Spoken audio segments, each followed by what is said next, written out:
under the control of the Empire. Jason asked Lewin if he also sees it as a completely different world. Jason commented that the Damon estate is supposed to be rich in itself, but the estates in Raynak are on a different league. Lewin looked around Altane. He expected it to be that way since it is the capital of the kingdom. To him, it looked antique, and everyone seemed relaxed, and seeing it makes Lewin think that they really came from such a small place.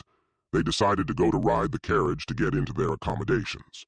While on the ride, Professor Heidel expressed something out of concern. He told Lewin that they should not go to another college's accommodation, even by mistake, because nothing good will come out of picking a fight.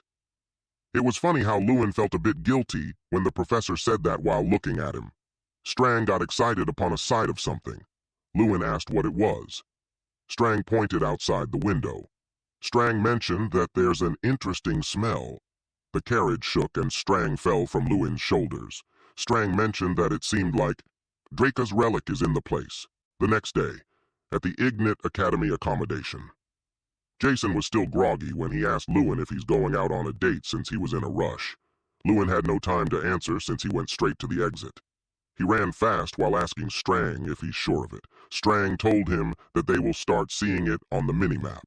Strang explained that even for an avatar of strength like him, it isn't common.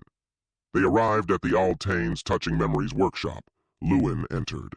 Upon entering, he commented that it was something that the Black Dragon had used, so he thought it would be in a unique place, but the place that they had just entered was too normal. Honestly, Lewin thought it would be somewhere like a black market or rich person's vault. Strang explained that Draca's relic is useless for non-strength-based wizards, so it's just trash for an ordinary wizard. Lewin used the player's eye, and then he saw a trail of light. There was a glowing object near a statue. Lewin saw the Ring of Invulnerability. It is a player-exclusive unique artifact. It is the first artifact created by Draca, but also his first failure. Using the power of invulnerability, there is a small chance to resist any physical force that touches that body. It increases the chance to negate physical damage.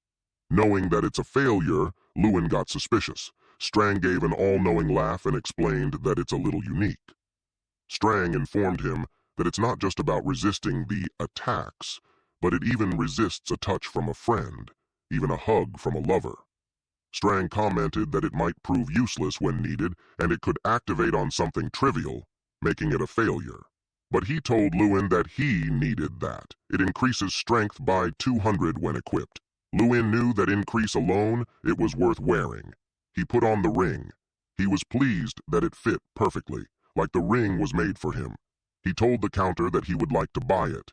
He asked how much it cost. The old man at the counter told him to just take it. It had been sitting there for too long, and he had no idea how to take care of it anyway. In response to that kindness, Lewin decided to buy something else too. He walked around the shop while commenting how convenient it is to have player's eye. Because of it, he can even recognize the worth of the subject. Some things are labeled as normal, average, or low. Then he noticed something. He saw a high-ranking item, and it's a book called Quantum Mechanics of Magic and Swords. Lewin chose that one, but when he was about to pick it up, a girl touched it at the same time as him. He looked at who it was. She is from the Seiki Women's University, and the status window displayed that the girl is Irene Prius, a 5th-class magician and has very high potential. King, also called the King of Wizard and Wizard of Boundary, Tehran Artemis, and she is one of the 11 next-generation magicians that he picked. Lewin had heard that she's a genius who is close to 5th class. Lewin realized that the rumor was actually understated. She told Lewin to let go. Lewin argued that he touched it first. Irene introduced herself and she figured out from the symbol on Lewin's uniform that he's from Ignit Academy.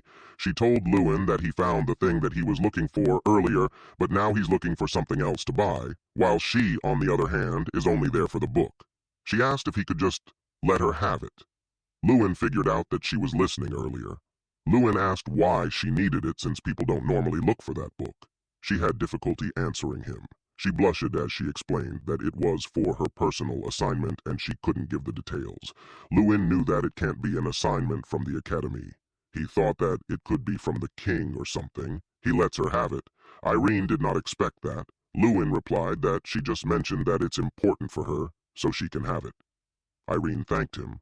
Lewin looked around on what to buy.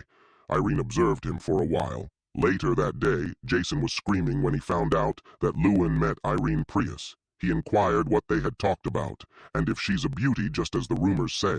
It was not only Jason, but also Henkies, who asked for more details while having those sparkly eyes. Jason expressed how jealous he is since it's his dream to touch Irene's hand once.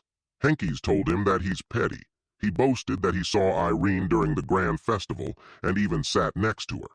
Jason was surprised since he hadn't talked about it before. Then they started having a friendly argument. On a serious note, Henkies told them that Irene is strong, but she is always at top 2. He had heard that she became stressed because she always loses to the top 1 Doom Prime every year. Jason got infuriated in the place of Irene. Henkies sighed as he explained that it was not crap. He explained that the guy who beats her is the top 1 of Rainak Magic Training School, and that means he is the most acknowledged wizard among the people of his age in the continent. And he is also the owner of Sword of Radiance. Lewin had now figured out why Irene needed that book. It was to defeat Doom Prime. However, being a magic swordsman isn't that good. The magic sword doesn't offer as much of a magic increase compared to other weapons. And becoming skilled at swordsmanship like a knight isn't easy either. Henkies narrated that Doom Prime is different. The Sword of Radiance is an S-class artifact, and his level of swordsmanship is at least that of an ordinary knight. Jason summed it up as the guy who has a good artifact, good swordsmanship, and is better at magic. In addition, he had a good family background, was rich, and even handsome. Doom Prime's popularity among girls is sky high. He sighed as he expressed that he didn't know someone like that exists. That made Lewin think. Irene Prius, who has mastered 5th class magic at the age 16, and the magic swordsman, Doom Prime, who always beat her every year. Lewin started to ponder that if he's against those 2 renowned geniuses, will he have a chance? He's definitely someone no one cares about. However, Dean Ignit told him that he's a winning candidate. He's itching to know the result too. All of a sudden, their classmate announced that the first lineup for the Grand Festival opening ceremony had been released. It was great for Lewin. He went to check it out. With a serious expression, he told himself that the Grand Festival has just begun. Finally, the initial lineup of matches for the Grand Festival came out. Lewin checked out who their opponent was. Someone complained that their first opponent is the Academy, and they uttered that it would be such an easy win. Seda told them how Oyota is lucky to be able to fool around during the first opponent. Lewin knew that they're the worst opponents. Oyota is known for playing dirty, and on top of that, Lewin's teammates seemed scared. Their school has many kids that are traumatized by Oyota. Seda announced that their opponents would be so weak that it won't even serve as a warm-up. He uttered how the fight is going to be really boring. The other academies wish to be faced against Academy because it would feel like they won the lottery. One student was concerned that they are being too rude, but another student told them that it's okay since the Academy is too scared to even do anything, since that's just how the Academy kids are. Lewin smirked and saw it as an opportunity to show them all that they are no longer their old selves. Lewin told Seda that he had expected him. He said that there were so many students participating at the Grand Festival. Seda asked him what he's up to. Lewin told him that he wanted to introduce himself. He announced to everyone that he is Lewin Ardell, the representative of the Academy that they were talking about. He had one request for everyone, that they won't ever call them Academy again. Lewin expressed how unpleasant it was. Seda was taken aback. Lewin told them that he was in the last place for so long that he got tired of it, so now he'll try being the first place. The students protest that if they are not Academy, they won't have anything else to call them. And they thought it was funny for Lewin to dream of the first place. Seda asked who he was anyway. Lewin recalled Dean Ignat's words to him. So he declared that he's a trump card. Lewin had decided that he would no longer back down. People started talking about him. Oyota students did research on him and found out that he's a failing student. It was a puzzle to them on how someone like him became the school representative. They had no idea how it happened, but all they know is that at the beginning of the semester, Lewin did a complete 180 and became a monster who got amazing grades. The student uttered that Lewin's confidence might come from that too. Seta recalled that the professor told him that Luin must have something that they don't know about, but he dismissed that thought since he just sees them as academy kids.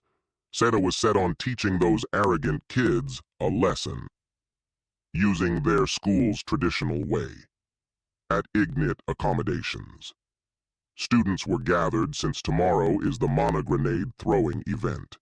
It is a team competition in which all members of the team, excluding the representative, participate. It is a challenge in which people throw grenades at mithril golems, and the team that destroys it faster wins. A student expressed to Luin that since they don't have Luin with them, he's worried if they will be okay. Luin admits that they lack individual talents compared to Oyota. However, Luin was certain that they could win. They asked Luin how. Luin told them that it's a group competition, and if they all work together, they can win. So Luin asked them to start forming groups. One group that will heat up the mana grenade, then the second group will transport it, and a third group for attacking the golems. And lastly, a group that will hinder the opponent's team by healing their golem. A student was concerned that it would take so much time to destroy the golem. They knew Oyota had a lot of people and strength. Luin watched them, and then he asked for their opinion. Everyone was confused. Luin was asking about their thoughts when he declared to everyone that they wouldn't be last place, but first. He expressed that he was being honest about that. He told everyone that he will do anything to help even in games where he cannot participate in. With certainty, he declared that if Oyota throws one, they will just throw 2 to 3. For a team with outstanding individual skills, a traditional method may be effective, but that method still takes more time for their team. Jason and Henkes decided to trust Luin on this. The rest followed too. So Luin explained that with Henkes as the leader, Zola Mill, Mora, Ayake Freya would heat up the bomb. Then, Teimunse will move the ignited bomb. Luin selected everyone's groups based on their strengths.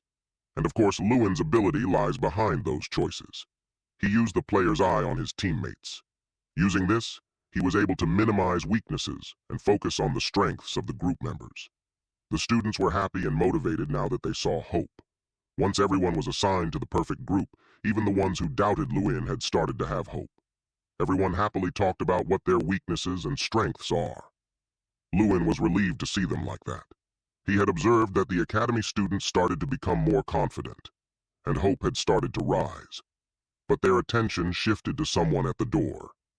It was Fulham, and he was injured. Luin immediately went to him and inquired if he's okay. Fulham told him that it was the Oyota. Fulham narrated that the Oyota representative brought his men with him and they dragged him out. The Oyota were chilling in their accommodation, when suddenly the door opened. Luin was at the entrance. Seta had expected him. Seta taunted Luin. Luin was trying to keep his calm when he told Seta Malkiri to come out at once. Seta commented on how crazy Luin is. He asked Luin what made him cocky. Luin repeated the question, "What is he relying on?" He gripped Seta's shoulder, and it made Seta fall to his knees. Seta was surprised with that kind of strength. That made him angry, so he was about to throw a punch. But Luin evaded and grabbed his arm, and twisted it. It made Seta groan from pain.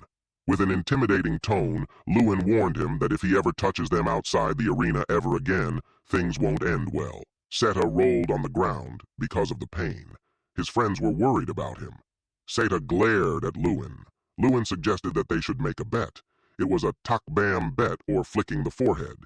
If the Ignite Academy students beat Oyota, Seta Malkiri will take a takbam from Luin, the takbam that destroyed Miko. Luin added that Seta will also apologize to them in front of all the students. That made the students pumped up. They were now set to win. All of a sudden, everyone was asked to get ready since they are being called in the stadium. A festival for magicians, and also for the entire continent, the Grand Festival. Historically, the magicians who stood out there typically became important figures who changed the history of the continent. People cheered for Ignit Academy. Luin felt honored to be a part of that place where historic legends have been made. The instructor announced that the opening ceremony was over, and everyone was asked to return to their seats. Luin and the rest made their way, but someone stopped them. Seta appeared and warned Luin that he better be ready because Seta won't be letting his guard down. Then Seta left. The opponent that Luin is trying to analyze is not Seta Malkiri. He glanced at the side. to check Doom Prime, the winner of the Magic Festival and the man who stands at the very top of the Raynak Magic Soldier Training School. Lewin knew that if they keep winning the competition, he'll be able to face Doom Prime. Someone commented that Lewin must be the type to cause trouble wherever he goes. It was Irene Prius. She told him that yesterday he was stirring up chaos, even going to Otoya's quarters to cause trouble. Lewin was surprised that she knew, so he asked her how she knew about it. Irene told him that Altain is a small place, so everyone surely knows about it now. Lewin tried to downplay it by saying that he didn't cause trouble because he was just trying to have a conversation. Irene told him that since he gave her the book that she was trying to find last time, she will give him some advice. She told him that it's best not to stand out. Lewin replied, "Like you, who's hiding their true skill?" Irene was caught off guard. Lewin said goodbye since they're the contestants for the first event. Irene was dumbfounded. The host announced that the Mana grenade throwing event will start soon. The first event is Ignit vs Otoya. They asked the students if they were ready. Jason told his teammates to go out there and prove to everyone that they are strong, that they are no longer the Academy. They went to the arena with high spirits. The event had begun. The watchers were in confusion, because up until then group competitions were all won by groups with individual talents. The group arrangements, similar to what knights would do, was unfamiliar to everyone. Even with the confusion, some people had faith that Oyota would still win. Doom Prime watched closely. They thought that it was a dumb strategy and would make the Ignit Academy land in last place. A student commented that there's a reason why people don't do certain things. Irene watched closely. She was surprised. Because Ignit's golem lost an arm, Jason and the rest gave their best. Lewin told Henkes that the heating speed was sufficient. Then he commanded Mora and Iyaki to help with the transportation. Then he told Jason to target the right arm. The right arm got destroyed. Seda grits his teeth. He nagged at his teammates and called them names. One of the Oyota students reasoned that the Ignit students keep healing their golem so it won't get weaker. Seda cursed at Lewin Ardell because he knew it was his idea. On the other hand, Irene was impressed. She recognized that the reason why Ignit Academy surpasses Oyota, who has a clear advantage in individual skills, is purely strategy. However, that strategy, unless he understood everyone's strength accurately, it wouldn't work. Irene also recalled that Lewin found the book that she had looked for in an instant. Then, he also assigned his teammates to groups based on their strengths. She started wondering what kind of person he is, and how come it was the first time she saw her at the festival. A grenade glowed. Jason threw it while saying that it's over. That exploded the golem. Seda was in utter shock. He knew he was in a bad position. The Ignit's golem finally fell to the ground. Ignit students celebrated. That was the conclusion of the first event, the Mana grenade throwing competition, which everyone thought Oyota would win. Lewin and the rest had been smiling, because the event was won by the Academy. People are now talking about how the Academy is no longer the last since Oyota took that place. They started thinking of an insulting name for Oyota. The host announced that the Capture the Flag game among student representatives will begin. They all cheered for Lewin to do his best. The host announced that the match is between Lewin Ardell of Ignit Magic Academy and Seda Malkiri of the Oyota National Magic Institute. Lewin and Seda faced each other. Strang commented that Lewin looked nervous. Lewin confirmed that they ranked 20th out of the 32 schools and it was perfect. Strang asked what was perfect about it.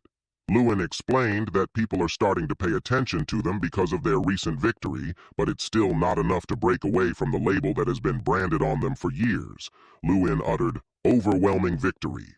So by achieving an overwhelming victory against Oyota, he will change people's perception of them. Strang fully understood what he meant.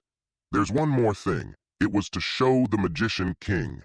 Inside the building, people sat in a circle while a crystal was in the middle to display the event. Flame King is one of those people there. Flame King Tehran told Ignit that Lewin Ardell was a candidate among the 11 human children. Ignit commented that the Flame King remembered. Flame King Tehran explained that he had a habit of remembering talented people. He knew that the kid was born with such great talent that he was able to instinctively learn mana at a young age. and Flame King Taron expressed that he was disappointed when he learned that Lewin had the Magic Evocation Disorder. Ignit was surprised that he was disappointed when it was Flame King Taron who treated Lewin like a useless child. Flame King Taron had a sour face. Then he mentioned that it was unexpected when Ignit chose a magician who couldn't even evoke mana as the student representative. He doesn't think that Ignit did that because he had something in store like before. So, the Flame King Taron asked if it meant that Lewin had overcome the curse. Ignite smiled, and replied that the Flame King should just watch and see it for himself. Strang asked what Lewin planned to do, since whether it was binding or freezing magic, he had to get close to that guy. Strang asked if Lewin planned to summon a guardian. He replied that he won't do that since guardians aren't very smart. Strang asked how he plans to fight. Lewin replied that he would fight head-on. The host was about to declare. For the match to begin, Seda was set on taking revenge from what happened at the lodging. He summoned a battle guardian. A large knight came out of the blue flame. Lewin used time refraction. With an incredible speed, he ran away from the knight, and he immediately arrived behind Seda. Seda sensed him. Seda threw a punch, but Lewin caught it with his hand. He held Seda's arm there. Seda shivered as he asked if Lewin wasn't going to let him go. Lewin told him that it might not be a great time to say that. Seda was confused, until he saw the knight that he summoned was about to attack him. Seda panicked and demanded to stop the guardian. It was fast approaching, but Seda couldn't move. Because Lewin held his arm tightly, Lewin dared him to get away though, but sensed that the power that he felt back then was real. And it wasn't because he let his guard down. He looked away and closed his eyes as the guardian's blade approached him. He admitted his loss. He was anticipating the blow, but nothing happened. When he opened his eyes, he saw Lewin throwing a flaming punch to the knight. Seda couldn't believe it, that Lewin hit the Guardian of Steel with just bare hands. The Guardian's armor had holes in it, and that ended the Guardian. Then Lewin approached Seda, who was now sitting on the ground. Seda asked if Lewin saved him. Lewin was confused because there's no way Seda was the one who assaulted his classmates. That made Seda ask why then. Lewin declared that he did that because he wanted to finish him with his own hands. Lewin reminded him of their bet. He showed his fingers ready to do the flick. But that flick sent Seda flying to the opposite side of the arena. The next thing Seda knows is that he's adoring the blue sky. The crowd's mouth was gaped open. The Ignit Magic Academy students celebrated. And that's how the Altane Stadium cheered. Lewin stood confidently, and he was able to draw attention from another person. Ignit watched the person beside him. The guy was in disbelief. He was thinking how he was in a demigod state. The only 8-star magician and someone who is known as the Border Magician. But even him have never heard of that magic before. He watched intently as he wondered who Lewin truly is. The Flame King Taron had a menacing aura around him. The Flame King looked angry. He requested Tyrion Ignite to tell him everything he knew about Lewin Ardell. Ignite was silent. Then he started saying that the most student-like student whom everybody expected to give up, yet did not give up until the end. And he is also the one who turns his weakness into strength, a magician who acts like a magician more than anyone else. That concluded everything he knew about Lewin. The Flame King was not pleased. He asked if Tyrion is trying to protect his student from the curiosity of the Flame King. He dared Tyrion by expressing the possibility of him directly calling to Lewin Ardell to come there. Tyrion Ignit replied that if the Flame King forcefully gets an answer from Lewin, then he, Tyrion Ignite, would stop him. The Flame King scoffed. He asked if Tyrion would talk about the Oath of Millie, where magicians have the right to keep their secrets. Taron yielded on that, but he insisted that there shouldn't be any problem with sharing a few words with Lewin. In his head, Taron declared that if there's an end to magic, it should be him. He decided to make sure to find out about the magic that he had seen for the first time. He had his eyes set on Lewin Ardell, at the Drink and Die pub. Lewin is exhausted and complaining that they had just won the competition and preparing for the rest, so playing around like that is a bit. But everyone was in party mode, so they told him to just enjoy it. Jason approached him and encouraged him to enjoy their first win. Then Altane's Coco